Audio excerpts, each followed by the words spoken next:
Hi guys, welcome back to Clockwork Noodles, the channel where Becca continues to break down the anime of this season. We are very fast approaching the end of this season now. We haven't got too many episodes left of certain animes, but never fear, this anime is rolling over to next season, so we continue on. So no rush here, we have 20 episodes confirmed for To Your Eternity. Make sure you are subscribed. Very shortly, I will be releasing my spring anime wrap-up. I will tell you my top 3 anime of the season. I wonder what 3 are on there. I still haven't put them in order, but I'm starting to narrow down on my choices. I think I may be approaching my top final 3 and an honourable mention. Of course, there's going to be an honourable there. But I wonder if To Your Eternity will make the cut. I will also be telling you what 4 anime are going to be broken down on the channel next season. You already know one of those anime because I just told you that it's continuing. I am, of course, in it for the long run. I will be breaking this one down with you next season as well. Can't wait. There's a Discord channel too if you want to have a notification to your phone when that video eventually drops, as I haven't got a date on that one just yet. But all I know is I want it up within the next week. I just need to get down and get that written. But let's break it down. Episode 9 definitely putting out a lot of information, and there's a lot of little bits that I started to pick up on, and I am so glad that I went through with you guys the video. I broke down all of the flags. I even was looking for the flags, and one of the flags I broke down is actually what happens this episode, and I'm so glad because it means I was definitely looking out for it, and I did nail it on the head that seemed a bit odd. Let's talk about it. This week we start off in a nice little happy place. Gugu and Fushi are playing pranks on the rest of the town, where Fushi definitely seems to be learning a sense of humour this week, which is really, really nice to seeing him levelling up in that sense, that he's able to now see the funny side in being able to do some of these things. However, I was starting to look out for red flags once again, and I did figure that this could be a red flag. It was possible that scaring the villagers would maybe bite them in the butt, and it would come back if they retaliated. Hopefully that won't happen. I think I can see where they're going now. But it was a concern when I was initially looking for flags back before I'd seen the end of the episode.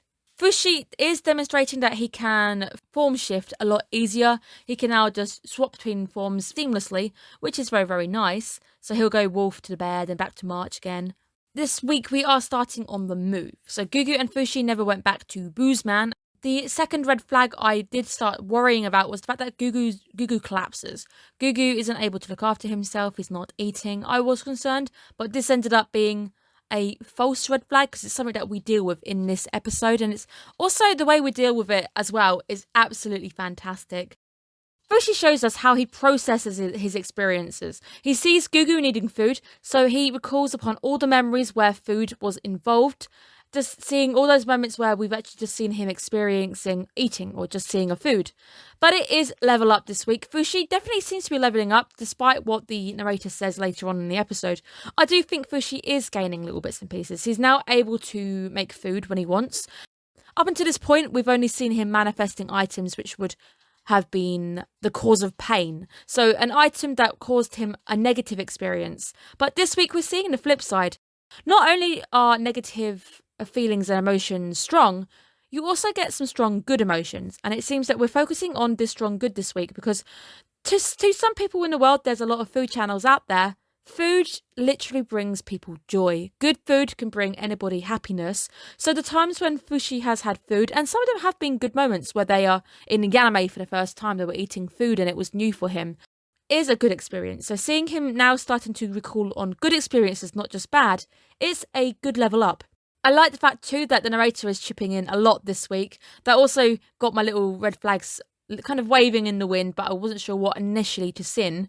He does say that one day Fushi will be able to replicate things that he doesn't even have an impact on. So that's going to be how that skill of his expands. Reen's dog ends up triggering Fushi to recall the name of the wolf, which is Joanne.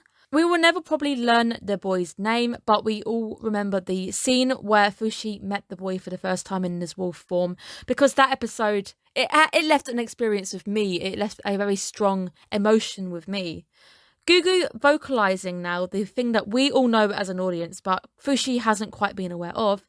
Fushi taking the appearance of a dead person, also allowing Fushi to perhaps realize that the boy he takes the appearance of is no more. It's a very deep conversation, and it's one where normally it's an adult trying to explain to a child the conversation of what is death. But I like the fact that Gugu, trying to take on the older role here, he tries to simplify it for Fushi by using his own words. So Fushi said he became empty. So Gugu says, well, it's what happens when you become empty. You can no longer return to that point. He uses the words that Fushi used, so Fushi may be able to understand through his own experiences. So it's a nice little way of seeing Gugu teaching. However, Gugu and the foreshadowing, if I die, you will become me. Gugu, dude, why? Why are you saying this? This foreshadowing starting to be one of those big flags. I like the fact that Gugu sees the way that Fushi can pull on these appearances of the dead as a way to always remember. Gugu finds comfort that somebody may remember him one day, because in his life, there's been nobody who's really been worried about him. He's lost his real brother now. So to him, understanding that when he dies, that his image will be remembered by Fushi is a comfort. A few of us in the comments did say that it was quite sad seeing March walking around, or we weren't quite comfortable with the idea, but Gugu is trying to tell us that there's also comfort in the idea of never trying to forget. We get a sad backstory for poor Gugu, who shows us his home life, wondering what it would have been like if he had one day had a proper family. So he grew up around a proper family, a real family, but sadly, Gugu and his brothers didn't have a family. They were just working for them. Their employers were really nice just to allow them to take part in family life. However, they were left behind when that family ended up moving. So we can see that it's really just been the brothers on their own, never really experiencing any parental form of love or affection. But it is absolute character growth for Gugu this week, who apologises for his actions last week. The big red flag I told you guys about him hurting Fushi. He is levelling up. He's definitely levelling up, and he's apologising because perhaps he's even realised that he has an understanding now that you hurt the one person that you do consider family, the person who really is the closest thing to family, and he really is all he has, and you've done something to upset your family member. Foreshadowing the day that Fushi will take on Gugu's form, which may be coming up sooner than we want it to come up. The next section freaked me out, I literally had a heart attack when his finger dropped and there was no movement. And just hearing Fushi calling Gugu's name, I was like, whoa, what are you doing, anime? You can't kill him off right here. Also, that's a very anticlimactic way of going. I did think Gugu was dead initially, but it's a fake out, and it definitely seems like it's trying to toy with our emotions. Next week might be one for definitely making us cry. Rin ends up pulling our plot along. It's time now to return back to Boozman, go back to where we were. But she brings the idea of love into the conversation. You know, we want you back because we love you. Not because Rin and Fushi have both attended the same cooking school of how to cook a toxic meal. No. It's because we love you. But it is a fantastic scene. Fushi busting in and actually breaking Gugu's cover of trying to hide his face, going, wait, weren't you just having your face on show? Fushi, you are pure innocent, I love you to pieces, but you cannot read the room just yet. That's a skill for another day. Much to Gugu's dismay, calls out the painful feeling that Gugu has in his chest for Rin. We all know that means love, but again, Fushi, you don't need to spark it out for everyone to hear. Rin. I really hate to break it to you, but a scratch on your arm is absolutely nothing compared to having your face crushed in by a log. It's a nice try, don't get me wrong. I love the fact that you're trying to go, wait, I'm scared of this, but I'm going to show you, because she's trying to go, wait, you have nothing to fear because I'll show you what I fear and we'll be on the same page. However, there's a miles difference in this one. You're kind of undressing in front of the guy who has a crush on you, so not helping his chest very much. But a big red flag. This is the red flag. This is a continuation of the red flag I first picked out. Rin lets slip that her mum and dad also say mean things to her when Gugu calls her out for overreacting and being overdramatic on her wound. She definitely ran away, and this is definitely the first point I brought up, I think, when I saw Rin. She's run away, she's a rich kid, and there's no way they're going to let their rich, probably only daughter at the moment, who might be the heir to the family, run off and not be where they can see her. Plus, it does seem like they do love her. We see that Rin doesn't quite understand the actions that her parents take. To her, they are suffocating. I believe that, again, like Gugu says, that the actions they're taking are filled with love, but they're just very bad at expressing it because they see their daughter is taking an interest in something. So I'm drawing, I'm knitting, and they think that they can help promote it in her and support her by giving her a teacher. To me, that just seems like they're just being a little bit overbearing, but at the same time, they're trying to be supportive. They're saying, well, if you like drawing, let us help you do more drawing.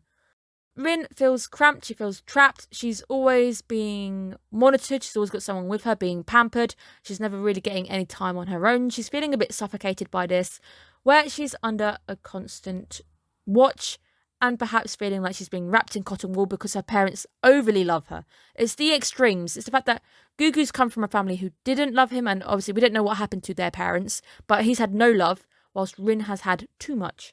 But I think they are good parents, and Gugu too also tries to point this out. He does say, they sound like good parents to me. But Rin says that she feels that no one is worried about her. This is the line that Gugu also said in his backstory.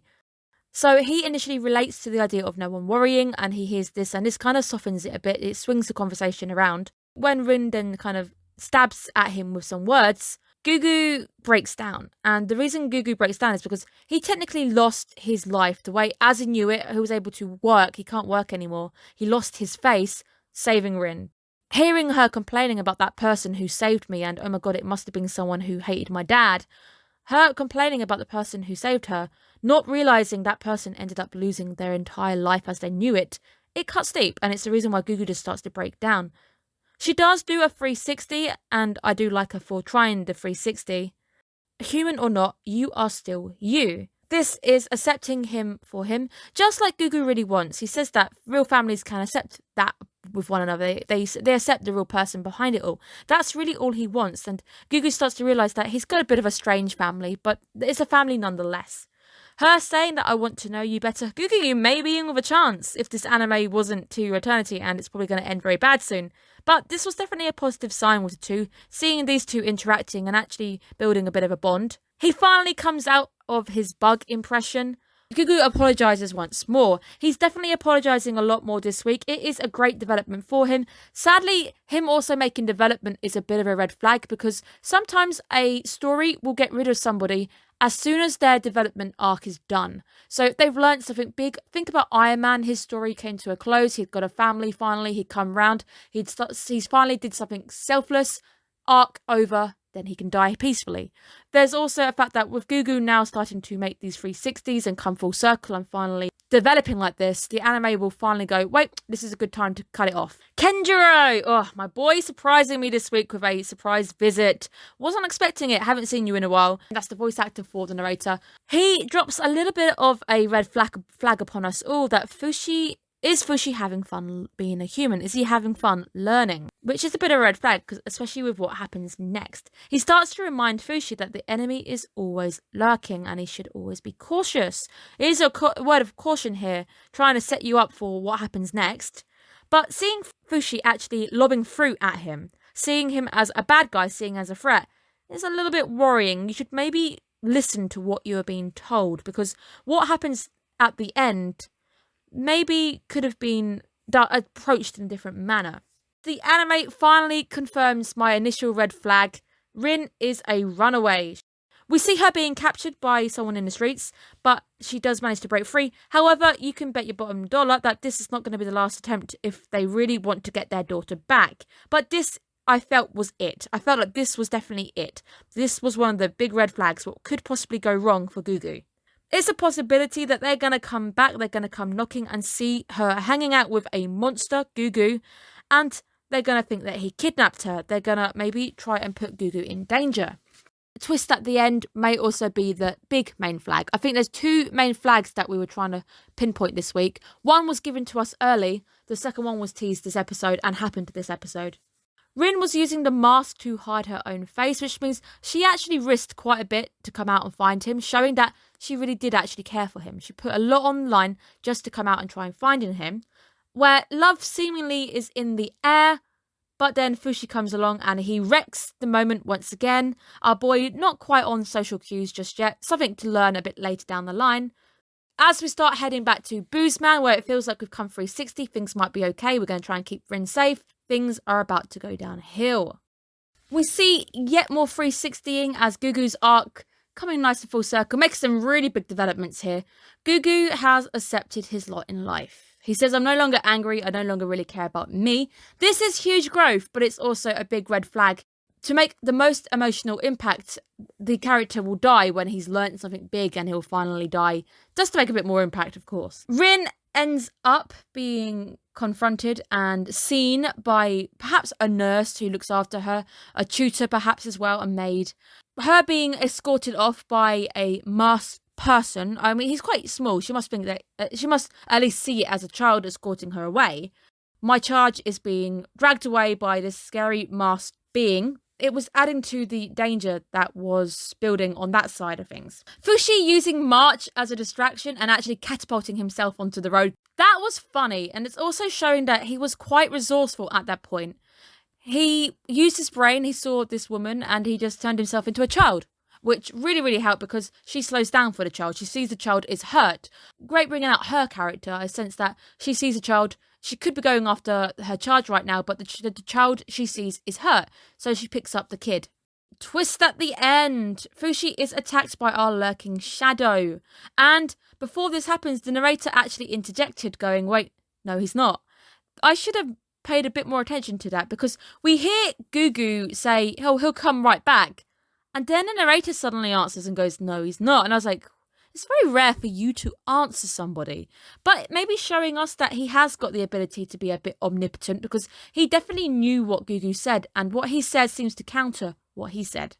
The big red flag here is Shadow lurking, now attacking Fushi. And it seems that March's form has been taken. March was the form that ended up defeating this monster the first time round, defeating but not killing, seemingly. But now he's lost March, and this is a big concern of mine.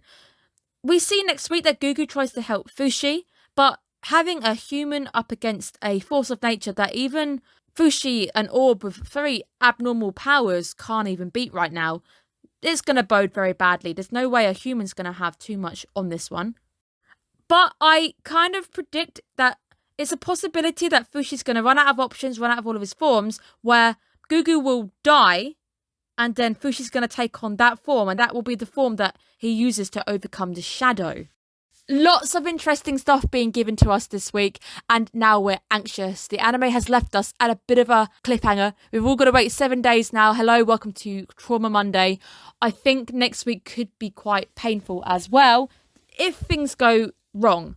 And I think with this being To Your Eternity, the chances of things going wrong are quite high. But I really enjoyed this week's episode, and I like the way that the anime started to get a bit smart with us. I did honestly think they were trying to pull a fast one when we saw Gugu seemingly die for a second, but not. And it was going to be one of those things where I go, actually, you know what? With this kind of anime, them suddenly taking a moment to lose a character through malnutrition or something that we don't even see coming, I wouldn't put it past them, but I don't think they're going to be going that route, thankfully. But I think the reason why I didn't mention the shadow is because foolishly I thought the shadow was gone. I saw March's defeat against the shadow and was like, oh, it's okay. That's not coming back. How wrong I was. So I feel great that I picked out one of those red flags. I did say that there would be Rin and a runaway plot. I did get one of them. So I get half credits this week for kind of guessing where we're going. Next week, I have predictions. My prediction is probably going to be that Gugu's form is going to end up helping Fushi overcome the shadow once more. I am starting to wonder a few things about the shadow now, some questions raising about what it is. The narrator seemingly was trying to warn Fushi, but at the same time, he could be omnipotent. So it could be one of two things. One, the shadow is something to do with him, but I don't think it is, because I think he really does actually care about Fushi, seemingly.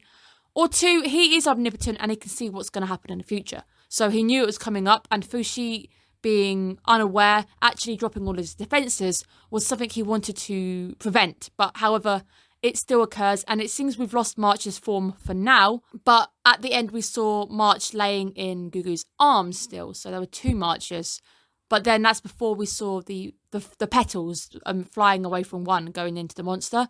So gonna be very interesting to see where we go. I am expecting that we could cry next week. Again, the Trauma Council, Becca, I'm here. Hopefully, I won't be offering my hug services to everybody. But again, those e-hugs are lined up in case we need them. Have a good day, guys. Stay safe. Have a good day. Bye, guys.